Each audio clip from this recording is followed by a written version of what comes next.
What's good, YouTube? It's your boy, Blue Blood Sports TV, back at y'all with another one. So we have some very, very unfortunate news.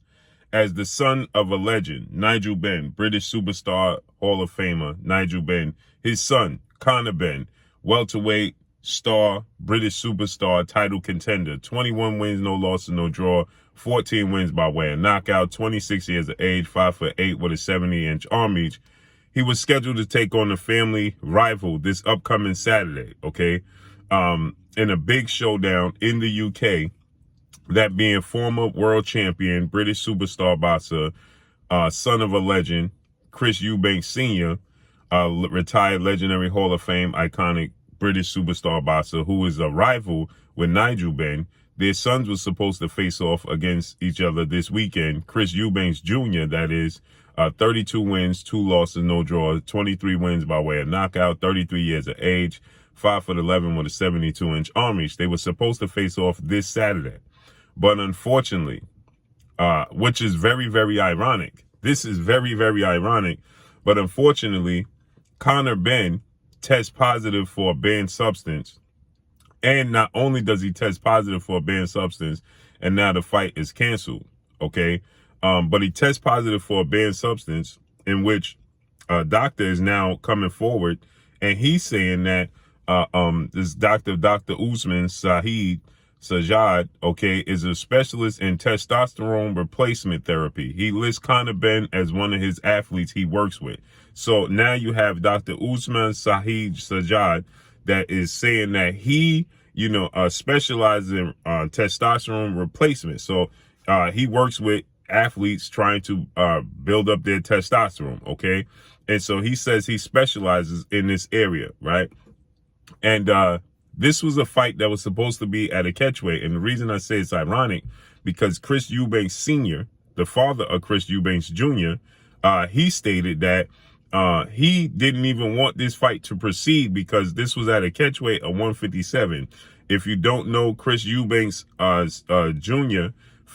he fought at 168. He fought at 160. He was a world champion at 168. Okay, his father, Chris Eubanks Sr., was a retired 45 wins, 5 losses, 2 draws, 23 wins by way of knockout. He was knocked out twice, once in his career. Stood at 5'10" with a 73-inch arm reach, okay?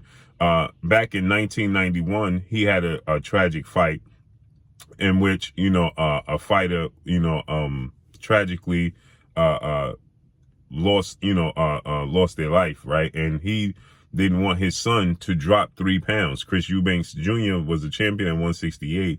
He was vying for an opportunity, a title at 160. He's a 60-pounder middleweight. And he didn't want him to go down 3 more pounds at 33 years of age. And he cited brain trauma injury that would see, him possibly badly get hurt. Dropping 3 pounds, he's 33 years of age. The fight is scheduled to take place at 157. Conor Benn, on the other hand, is 26 years of age and moving up 10 pounds from the welterweight limit of 147. Okay, so Conor Benn is moving up in weight. Chris Eubanks is dropping down in weight, and Chris Eubanks Sr. just yesterday was pleading for everybody to boycott this fight because he stated that, his son could get badly injured in this fight, okay? Yesterday, he was asking the media, he was asking boxing pundits, the fans to boycott this fight because it's not healthy for his son, just yesterday. And today we wake up and we find out that Conor Benn tests positive for a banned substance. So Chris Eubanks Jr. felt something in his system. Now, Conor Benn was moving up 10 pounds from 47. He's never fought for a world title and obviously never won a world title because to win it, you have to be in it. And he wasn't in it, okay? And so with that said, he was moving up 10 pounds and he was very, very confident. He recently put up a post that, he was definitely on the verge of making weight, and that, he didn't have to have the antics like Chris Eubanks eating, unhealthy food and things of that nature, right? And so he was saying, I don't have to go around parading, eating chicken and eating hamburgers and cheeseburgers, to prove that I'm making weight. I'm just going to make weight, right? This is what Conor Benn just recently stated. And now Conor Benn has tested positive for a banned substance. And it makes you wonder, Was he overconfident because of, his abilities, because of this, unfair advantage that he tests positive for, right? And so with that said, it's very ironic, that Chris Eubanks Sr. Came out and he stated that, he was concerned and had worries that his son could possibly get injured in this fight with Conor Benn, and that it was unhealthy for him to drop so much weight, but it's really not that much weight, right? He was really only dropping 3 pounds. And I think that, it was in my opinion, I thought that it may have been a ploy, to get people to think that, he's struggling to make weight, so he don't have an advantage, because he's clearly bigger than Conor Benn, who's 5'8" with a 70-inch arm reach, and he fights at 168. He fights 2 weight classes. He's 21 pounds. He was 21 pounds ahead of Conor Benn when he won the world title at 168. Okay, so I thought that it may have been a ploy in this case, where he was trying to get the people to feel like he didn't have an advantage over Conor Benn, but he clearly had a size advantage. Clearly, okay, there's no doubt about it that he had a size advantage over Conor Benn. And I didn't understand this move to jump up 2 weight classes, because that's essentially what Conor Benn did. He was jumping up 2 weight classes from 147 to 57. There's only 3 pounds separating 60, the middleweight division. Okay, so essentially he was jumping up 3 weight classes, which I did not understand. I didn't see a rhyme and a reason for it when he has big name fights right there in his own division, big quality fights right there in his own division, and could become a world champion in his own division, right? And was starting to seriously make a name for himself in his own division, right? He started to come on, initially people was questioning, he was just surviving off the name of his father, right? But he showed a lot of improvement in his last few fights. And now one has to wonder, did he have an unfair advantage? Okay. This is a bad part of the sport of boxing, point blank and period. But he fought Sebastian Famila, right? That's when it truly started, right?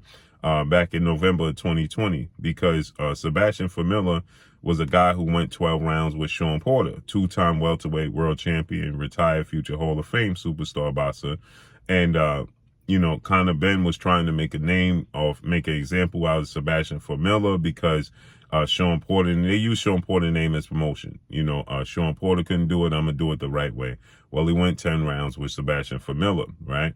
Then April of 2021, he fought Samuel Vargas, where he got a first-round knockout. Now, Samuel Vargas is somebody who's been around and fought some of the who's in the sport of boxing. So he made an example out of Samuel Vargas. Then he really stepped up. September of 2021, he fought Adrian Granados, okay? He won a 10-round decision over Adrian Granados. Then he stepped up again, December of 2021, when he fought Chris Algieri, okay? And he blew him out the water with a 4th-round knockout victory. He really started to make a name for himself at that point in time. And then he fought Chris Van Heerden, okay? A guy who Errol Spence had fought, a guy who Jerome Boots Ennis fought, and he knocked him out in the 2nd round. So he started to truly, and that was April of this year. So after that, a lot of people started to take notice of who Conor Benn was, and start to, okay, this guy is really a player in the welterweight division, okay? And then suddenly, it was talks of him being in position to be an interim mandatory challenger. And, he stepped up big, right? Knocking out Chris Van Heerden, knocking out Chris Algieri, Adrian Granados seemed like he didn't want no problems with his power. He started really to make a name for himself, and you start to really, start to matchmake, right? Oh, how would Conor Benn fare against this guy and this guy? And there was talks that he could possibly fight Kell Brook. He could possibly fight former IBF welterweight world champion, British superstar boxer, after Kell Brook had knocked out Amir King Khan. There was talks of him possibly fighting Amir Khan. There was a lot of talks of him being in the ring with big names, and suddenly Chris Eubanks Jr. came out the woodworks, and who's a middleweight, and this fight came to fruition. I didn't see a rhyme or reason for it. but you know, he started to improve. And there's no place for this in the sport of boxing, because in the sport of boxing, it's already risky. You're already risking it all when you just take that ring walk. Don't know if you're going to walk out the ring the same you walked in. There's no place for performance enhancers and cheating within the sport of boxing, allegedly. So let's see how this unfolds. Clearly, they're going to tell you that he didn't do it. Clearly, they're going to go in a campaign and let you know there was a mistake and his levels and all of these things. It's amazing. So the fight is off. The fight is canceled. Like Chris Eubanks Sr. wanted. He wanted it. He talked it into fruition, and it came true. And that's all I got for y'all. Make sure you hit the like button. Drop a comment in the comment section. Let me know what y'all think. Y'all already know what it is. It's your boy Blue Blood Sports TV. Hate, like, comment, and subscribe. You haven't subscribed, hit the subscribe button, hit the like button, hit the bell icon to get all the new notification. Follow me on Instagram at Blue Blood Sports TV, all one word. Y'all already know what it is. Shout out to the entire LDBC. Shout out to Black Media Row. Make sure you like and share these videos. That's all I got for y'all. Peace.